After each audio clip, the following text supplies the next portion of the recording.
A Módulo FM apresenta Mente Aberta. Mente Aberta. Um programa de bate-papo e muita informação. Oferecimento: Andap Autopeças, Unicep, Rações Saborosa e Sicredi, a primeira instituição financeira cooperativa do Brasil. Olá pessoal, começando a primeira edição aqui do Mente Aberta com vocês, é um prazer, eu sou Henrique Martins. Hoje a gente tá com um material muito especial, tá? A gente tá com um projeto de ajudar você pro Enem. E para isso, a gente tá com alunos do Atenas, uma é importada, outra é artista. Estamos com o professor Christian também, que vai tirar várias dúvidas, tá? Vamos nos apresentar para vocês. Olá pessoal, tudo bem? Meu nome é Christian Castro, professor de matemática. Olá, tudo bem? Eu sou o Gabriel, do 2º ano do ensino médio do Colégio Atenas. E eu sou a Adriene, famosa importada. Ela é importada. Gente, olha só. O intuito de hoje mesmo é a gente conseguir trazer para vocês o máximo de informação sobre a questão do Enem, tá? Que tá chegando aí no próximo mês, dia 5 e dia 12. E você é professor de matemática, né, Christian? Isso, professor de matemática. Coitado. Normalmente quem não sabe fala isso mesmo. Isso é uma coisa normal de acontecer. Mas, então, a prova vai ser no dia 12, a parte de matemática, né? Correto, a parte de... Não só matemática, né, Henrique? Vai ser a parte que o pessoal chama de exatas, já com a biologia. Então, vai ser física, química, biologia e matemática. Nesse domingo, dia 12, totalizando 90 questões. 45, que seriam física, química e biologia, mais as questões mais lindas do Brasil, 45 questões de matemática. Eu concordo. Passar para as perguntas aí para o pessoal. Em relação a todas as matérias que caem no Enem, qual que você acha que a gente deveria dar mais ênfase, né? Porque, como a gente sabe, é muitas matérias que caem. E não tem como a gente ver todas para se preparar. Então, qual que você acha que a gente dá mais palco para elas?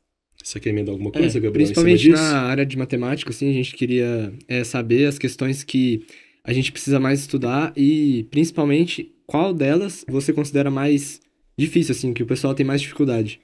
Tá, vamos lá, né? Começando pela pergunta da Adriane, vulgo importada aí.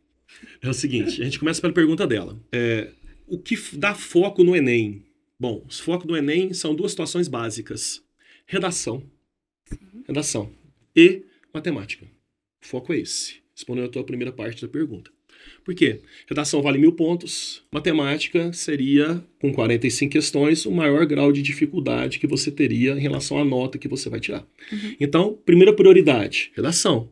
Segunda prioridade, você daria para matemática. Ponto. Emendando dentro do que o Gabriel está falando, na matemática é uma prova que é meio óbvia. Por que isso acontece? Por serem 45 questões de matemática, fica muito repetitivo. Todo ano costuma cobrar-se a mesma situação, costuma cobrar a mesma coisa. Então é uma coisa que acontece muitas vezes, né? Acontece sempre os mesmos conteúdos. Em relação ao conteúdo que mais acontece, dentro da tua pergunta, Gabriel, tem alguns tópicos da matemática que acontecem bastante, né? Nós sabemos, geometria espacial, principalmente a parte de volume, cai muito. Geometria plana, principalmente a parte de áreas, cai bastante. Em relação a grau de dificuldade, o pessoal tem mais dificuldade. O pessoal tem mais dificuldade de análise combinatória e probabilidades.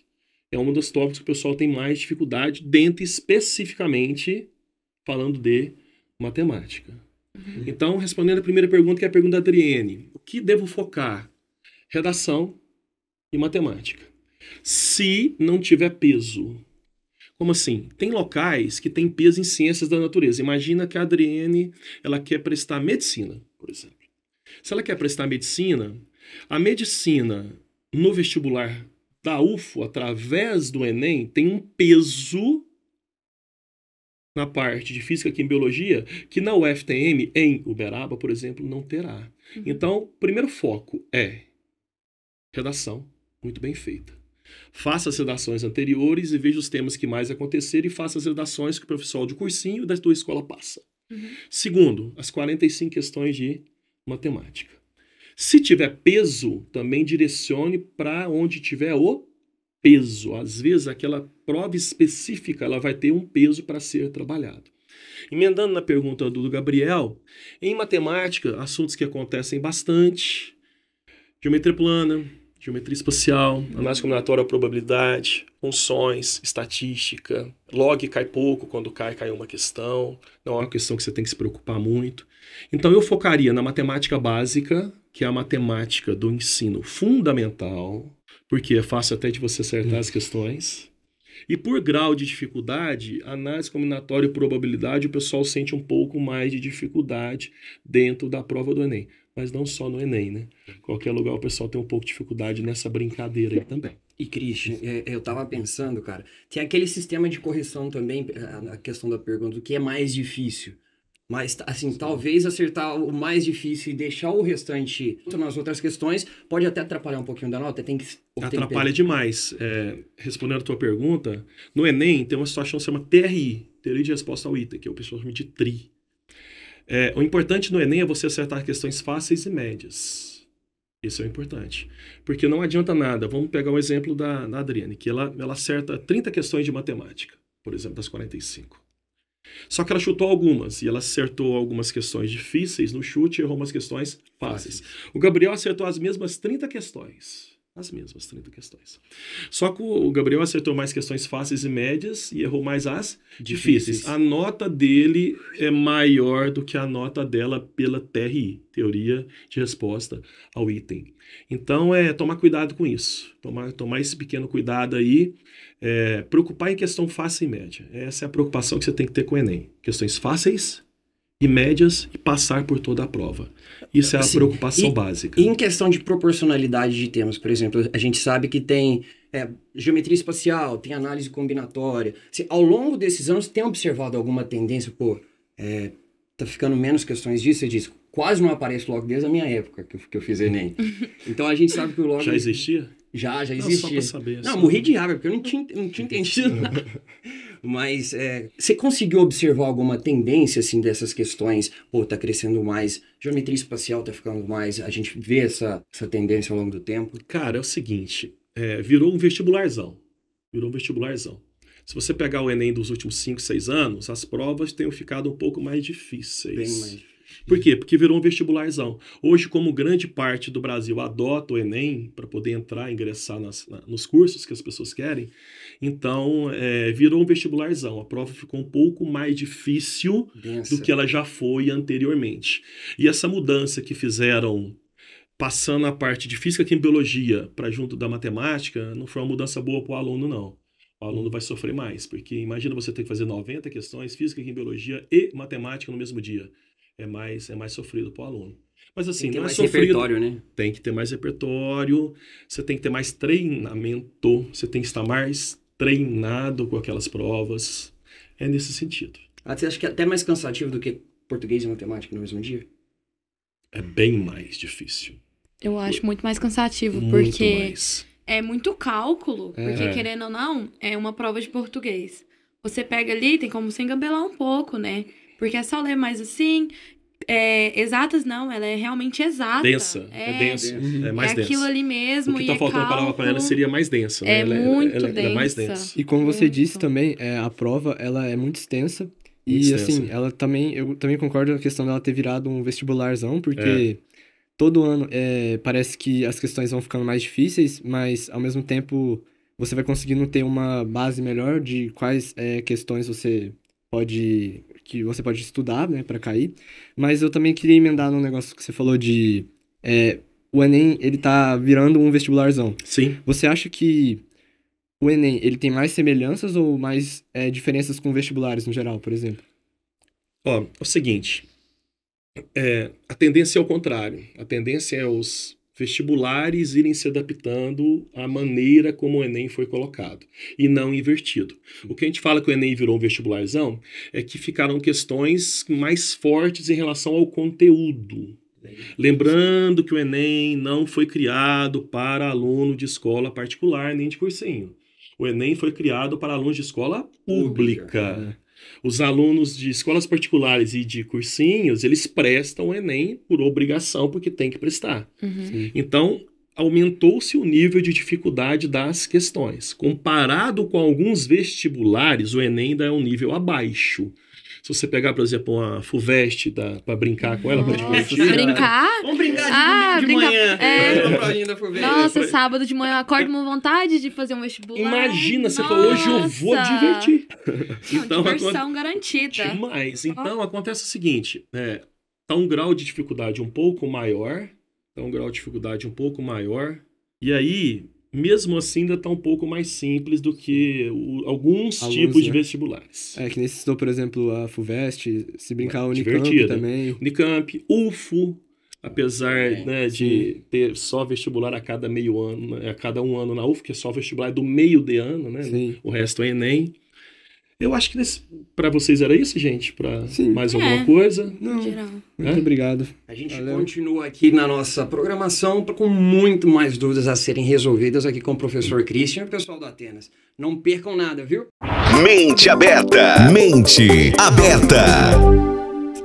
É isso aí, pessoal. Voltamos com o nosso Mente Aberta. Agora com ele, o Jean, que é professor de Química, né? Química. Também estamos com os alunos Alana e o vingador do ensino médio, Thor. Vou deixar eles se apresentarem e conversar um pouquinho com vocês. Bom dia, meu nome é Jean, eu sou professor de Química. Eu não sou de Patrocínio, eu sou de Uberaba, mas a gente vem aqui toda semana, dá uma aula aqui toda terça, a gente está aqui em Patrocínio. E é um prazer estar aqui. Os meninos, o Colégio Atenas, eles sempre abrem as portas para a gente aqui. É um colégio que se preocupa muito com essa questão da qualidade, né? Então, eles foram buscar professor lá em Uberaba ali, né? Legal. Onde... E aí, Sr. Thor? Bom, é isso aí, né, que o Jean falou. Eu sou do 3º ano do Atenas. Tô aqui para tirar umas dúvidas sobre química, né, do Enem, com o Jeanzão aqui. E juntamente com a Alana. Bom dia, meu nome é Alana, também sou do 3º ano do Colégio Atenas. E vim aqui para conversar sobre a química no Enem. É isso aí, pessoal. O Jean, que é o cara que já tem experiência, já tá careca de saber sobre o assunto, né, Jean? Tô brincando. Conta um pouquinho pra gente agora sobre as dúvidas de vocês, Alana, Thor. Eu queria saber quais são os principais tópicos que nós, estudantes, temos que nos preocupar com a química no Enem. Então, a química, existem alguns temas que são recorrentes no Enem. Por exemplo, orgânica, tá? Sempre vai cair orgânica. A gente fala que não tem como você fazer o Enem sem saber química orgânica, tá? É certeza absoluta que orgânica vai cair na prova, principalmente reações orgânicas. Só que a química, né, além desses temas recorrentes que são química orgânica, eletroquímica, cinética e equilíbrio, esses 4 temas são muito recorrentes. Mas a química ela tem uma ligação muito forte com o cotidiano. Então, é muito interessante você se manter atualizada. Por exemplo, é muito provável que esse ano no Enem a gente tenha questões sobre radioatividade, certo? Principalmente fusão nuclear. Por quê? A gente está passando por 2 conflitos geopolíticos e existe aquela tensão do uso de armas nucleares. Então, é muito provável que isso gere uma certa tensão e tal. Isso, né, tá em voga na mídia. Outra questão é que esse ano, finalmente, né, estamos desde o século passado tentando fazer a fusão a frio funcionar, né, a fusão nuclear. A gente conseguiu fazer com algum sucesso já esse ano, né, depois de várias décadas tentando. Finalmente o ser humano está conseguindo dar os primeiros passos no uso da fusão nuclear como energia, né, e logicamente seria uma fonte de energia abundante e limpa. Então é uma revolução tecnológica muito grande. Então isso é um assunto que muito facilmente seria cobrado numa prova do Enem. Então é interessante não só você estar antenada nessa questão dos assuntos que mais caem, mas a gente ficar de olho na mídia, ver o que está sendo falado, o que está sendo tratado, para a gente poder saber como que isso pode cair no Enem. Até porque o Enem, ele é uma prova, assim, muito para testar os conhecimentos socioculturais também, Sim, né? ele tem essa raiz. Pode ser qualquer matéria, mas eles vão trazer esse viés um pouco mais sociocultural para agregar agregar na prova. É isso aí. Mas essa fusão a frio, né, que você falou. Sim. Ela tem, tipo, alguma coisa relacionada ao que a gente já tem de produção de energia, tipo, reator nuclear? Ou é, tipo, o processo inverso? Os reatores nucleares que a gente usa atualmente, eles são reatores que usam fissão nuclear. Uhum. A fissão, ela gera resíduos nucleares que demoram muito tempo para poder ser, né, restabelecido, para aquilo poder deixar de ser um lixo tóxico para o ser humano, isso vai muito tempo, certo? Então a gente tem que fazer a gestão desse lixo durante décadas, talvez séculos, tá? Então, assim, é um lixo que é caro, é uma produção, é perigoso, né? A gente já viu certos acidentes que aconteceram, Chernobyl, Fukushima, né? Então a radioatividade, Goiânia, o acidente de Goiânia, né? Então a radioatividade ela é perigosa, né? Então, assim, a fusão nuclear, a grande vantagem dela é que ela não vai gerar resíduos tóxicos, ela não gera resíduos nucleares, tá? Ela não vai gerar lixo radioativo. Então, pelo fato dela não gerar lixo radioativo, ela é uma energia limpa, abundante, e se a gente conseguir controlar isso da maneira correta, ela vai ser barata, certo? E você não depende do tempo, né? Porque a energia hidrelétrica a gente precisa da água. Energia eólica a gente precisa que vente, certo? Então, algumas regiões são muito boas para energia eólica, mas se você tem a fusão nuclear, você pode implantar uma usina em qualquer lugar, tá? A gente pode implantar uma aqui em Patrocínio, outra em Uberlândia, indiferente. Em qualquer lugar é possível você implantar essa usina. Então, você tem uma distribuição energética muito uniforme, entendeu? Você não depende mais da geografia do local. A gente também aqui na Molo tem a radioatividade aqui. Tem. Nossa, tô brincando. Mas aqui, o dia 12, né, que é o dia das exatas, agora ficou com essa parte de matemática e também essa parte de química, biologia, física. Tem alunos que falam que ficou um pouco mais denso para fazer. Você tem alguma dica de gestão de tempo? Porque geralmente são questões que se a gente começa a pegar a linha de raciocínio errada, a gente tem que voltar tudo. E aí vai embolando no tempo. Você tem alguma dica aí para gerir melhor isso? O Enem, via de regra, ele tem duas formas de te, vamos dizer assim, de te pegar na questão. É usando distratores e detratores. Então são questões, às vezes, que são difíceis, de verdade. E geralmente as questões difíceis do Enem, ela gosta de cobrar mais de um conteúdo. Certo? Ela pode cobrar orgânica, ela pode cobrar algum conteúdo de biologia junto, alguma coisa. Então ela pode fazer uma coisa interdisciplinar. Ou ela pode cobrar uma prova mais objetiva, né, com questão só. Ou ela pode até te cobrar uma questão muito grande, tá? Simplesmente é um textão enorme, que você vai perder muito tempo lendo aquilo, e você tem que ter uma dinâmica de leitura melhor. Como que você vai fazer para não perder tanto tempo nesse texto? Porque você vai ter que ler o texto, não tem jeito. Então, a gente vai lá, no fim da pergunta, você lê o que a questão está te pedindo. Porque se você ler o texto todo, sem saber o que você está procurando, e depois lá embaixo ele te pede uma determinada coisa nessa questão, aí você vai ter que voltar e ler de novo. Certo? Então você lê primeiro o que ele está te pedindo e a hora que você for ler, de fato, a questão, você já sabe o que você está procurando. Então isso vai deixar a sua leitura mais dinâmica, você já sabe o que você está fazendo naquela questão. Vai ler procurando, né? Porque tem muita questão também que o pessoal bate o olho, eu particularmente já fiz isso, né? Bati o olho e falei, senhora da Badia, isso aqui tá falando de quê?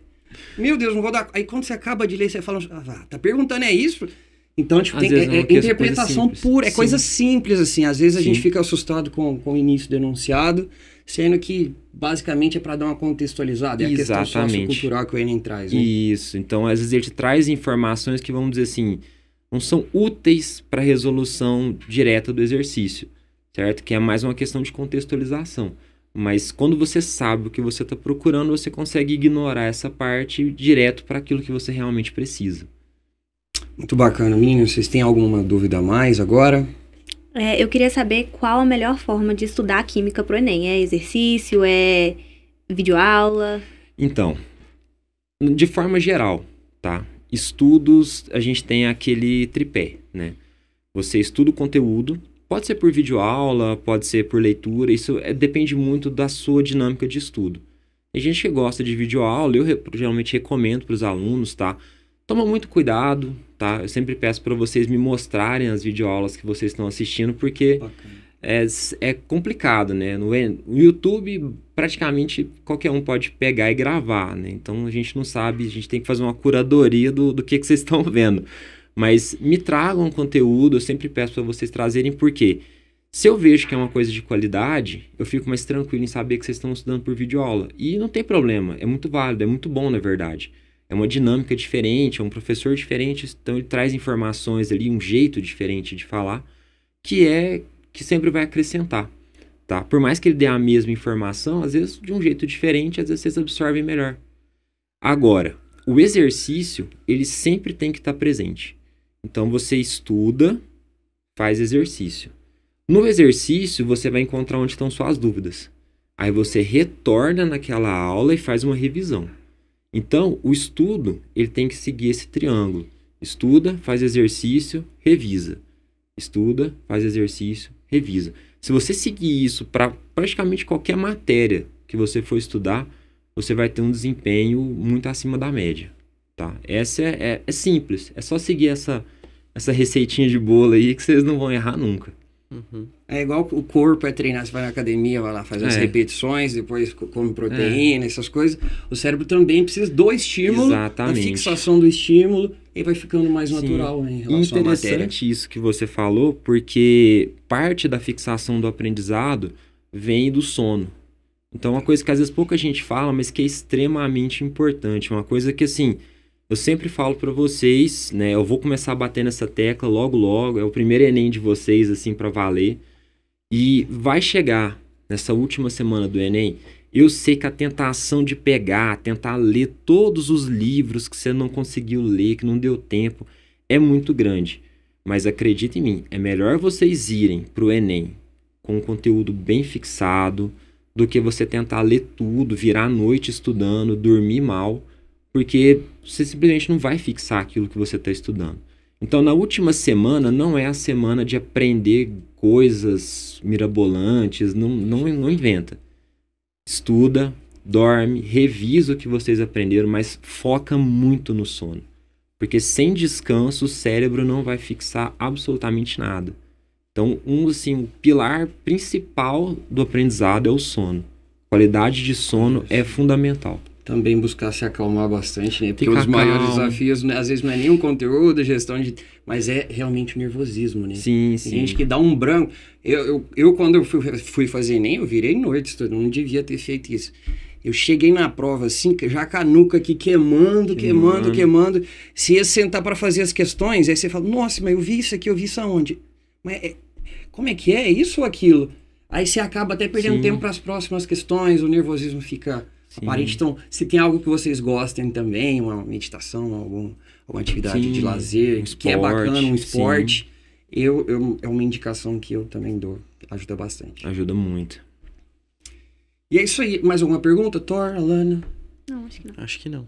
Tá. Então, o nosso bloco vai encerrar por aqui. Até já! Você ouviu na Módulo FM Mente Aberta. Mente Aberta. De volta na próxima sexta-feira. Até lá. Oferecimento Andap Autopeças, Unicep, Rações Saborosa e Sicredi, a primeira instituição financeira cooperativa do Brasil.